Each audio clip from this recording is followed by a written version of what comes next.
السلام علیکم پیارے بچوں، کیسے ہو آپ سب؟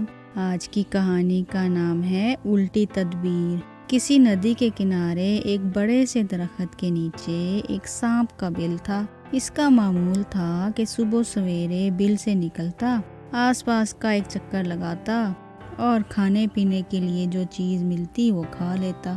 اس کے بعد دن بھر بل میں رہتا، شام کو پھر یہی کرتا۔ اس درخت کے اوپر رہنے والوں نے اسے کبھی کچھ نہ کہا تھا۔ ندی کے کنارے یہ ہرا بھرا درخت ایک بگلے کو ایسا پسند آیا کہ اس نے وہاں پر اپنا گھونسلہ بنا لیا۔ اس کی دیکھا دیکھی کچھ اور بگلے بھی وہاں رہنے لگے۔ سب سے پہلے گھونسلہ بنانے والے بگلے کے جب بچے ہوئے تو اس نے سوچا کہ اس درخت کے نیچے سانپ کا بل ہے، کسی دن ایسا نہ ہو کہ وہ اوپر آ جائے اور گھونسلے میں آ کر بچوں کو کھا جائے۔ کوئی ایسی تدبیر کرنی چاہیے کہ سانپ مارا جائے اور بچے محفوظ ہو جائیں۔ وہ دن بھر یہی سوچتا رہا۔ شام کو جب تمام بگلے جمع ہوئے تو اس نے اپنی پریشانی سب کے سامنے بیان کی۔ بچوں کا مسئلہ تو آج یا کل سب کے ساتھ تھا۔ سارے سر جوڑ کر بیٹھے اور سوچ وچار کرنے لگے۔ ایک بگلا جو ان میں سب سے بڑا تھا کہنے لگا، میں نے آج ہی اس درخت کے نیچے ایک نیولے کو آتے جاتے دیکھا ہے۔ تم سب ندی سے اپنے منہ میں ایک ایک مچھلی پکڑ کر لاؤ اور اس درخت کے نیچے ڈال دو۔ مجھے یقین ہے کہ وہ نیولا ان مچھلیوں کو کھانے کے لیے آئے گا۔ ادھر سانپ بھی اپنے بل سے نکلے گا۔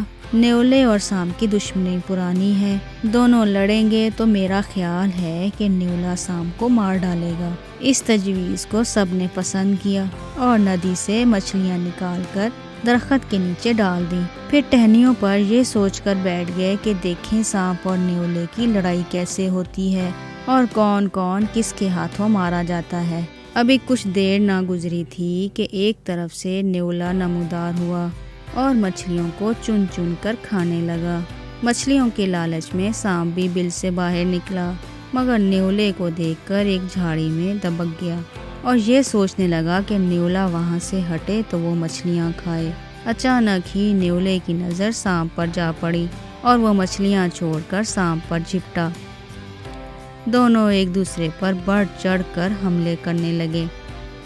سانپ کے حملوں سے نیولا بھی زخمی ہوا، مگر آخر اس نے سانپ کے ٹکڑے ٹکڑے کر ڈالے۔ لڑائی سے فارغ ہو کر نیولے نے ادھر ادھر دیکھا، پھر اس کی نگاہ اوپر اٹھ گئی۔ اس نے ٹہنیوں پر سفید بگلوں کو بیٹھے دیکھا تو وہ سمجھا کہ درخت کے اوپر بھی مچھلیاں ہیں۔ وہ تیزی سے اوپر چڑھا۔ بگلوں نے اس مصیبت کو اپنی طرف آتے دیکھا تو وہ اپنی جان بچا کر بھاگے۔ بگلے تو اڑ گئے مگر اپنے گھونسلوں کو نہ بچا سکے۔ نیولے نے ان سب کے گھونسلے اجاڑ ڈالے اور سارے بچے چٹ کر گیا۔ بگلوں کی تدبیر سے سانپ تو مارا گیا مگر نہ ان کے گھونسلے محفوظ رہے اور نہ ان کے بچے بچ سکے۔ داناؤں نے سچ کہا ہے کہ کسی کام سے پہلے اس کا انجام سوچ لینا چاہیے۔ تو بچوں، کیسی لگی آپ کو یہ کہانی؟ مزے کی تھی نا؟ پھر ملیں گے ایک نئی کہانی کے ساتھ۔ اللہ حافظ۔